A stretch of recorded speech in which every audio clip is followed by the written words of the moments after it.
PH, may question. Arnel, may question ka? Ayan, sa harap niya ka. The guy in green.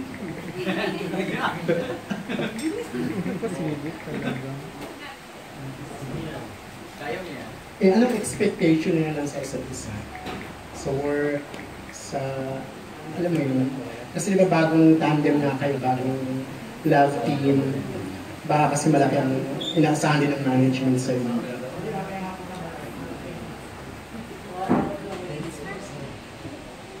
Well, sa akin po, in-expect ko kay Loisa is pagiging open niya every time na may kailangan ako sa kanya at may kailangan siya sa akin regarding work.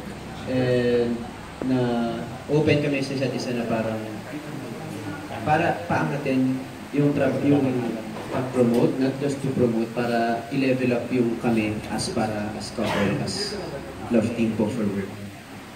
Ako naman, in-expect ko po kay Jerome, huwag maging masunod. Joke lang. Si Jerome po, sobrang bait nito sa akin. In-expect ko kay Jerome, joke lang. Di ba nakikita niyo, siya lang nagsabi na masungit ako. Joke lang. Siya lang.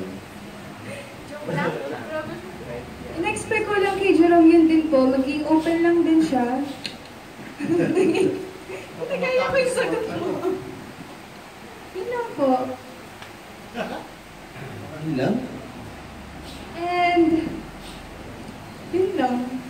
Kasi si Jerome po, siya parang wala na akong ini-expect kay Jerome. Kasi, yun na siya all out na siya. Yun. Nagkakailangan ba? Crush mo ba siya? O crush mo ba siya? Kasi parang may something. Actually, nung PBB days, may paghanga. Ay, May paghanga lang. ko alam yun Yung sinabi sa'yo ni Janela. Yun. Tapos, siyempre, alam ko nandiyan si Joshua, naging kulitan, friends. And, hindi naman po kasi ako parang andun yung utak ko sa crush ko, pupulsigi ko, Andun ako sa ini-enjoy ko lang yung araw-araw ko na trabaho. Eto, katrabaho ko sa kanya, di-enjoy ko lalo, di ba? No, isa reaction mo. Parang kinikilig ka. Nanginginig ka rin na. Kinikilig ka kay Oo nga, kinikilig ka. Parang gusto mo na mag-18. Sana 18 na ako, ligawan mo. Charot. Kasi nangyari kasi meron one time si Janela, kakasama po kami, si Janela, si Joshua, ako, tapos siya, may sinasabi si Janela, kay Janela nakalain namin yun, tapos sinasabi niya, akala ni Loisa, may sinasabi ako masama po sa kanya. Tapos ang sinabi ni Janela, type crush ko siya, hindi siya niniwala, kaya kinatuwa ko hindi niya alam. So, ayun, siguro at least alam niya ngayon, pero, yun. Sinabi na niya yung crush kanya. Reaction niya. Parang kinikilig ka. Really? Kasi si Jerome.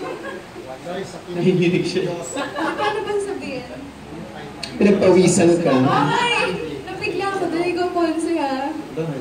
Kasi si Jerome lagi niya parang inaasal na parang nantitrip lang, kaya hindi ko po in-expect na may crush siya sa akin noon. Noon nga ba? Ha? Until now? Kaya nga trip kita eh. Kiss! Hindi, masaya. Kasi possible bang ma-develop ka? I don't know. Siguro, depende na siguro sa oras. Hindi pa doon nakaset yung utak ko. Nakaset lang ako, masaya ako ka-work siya. Enjoy talaga ako dahil open eh. Wala akong iniisip na mali siya. Wala akong iniisip na parang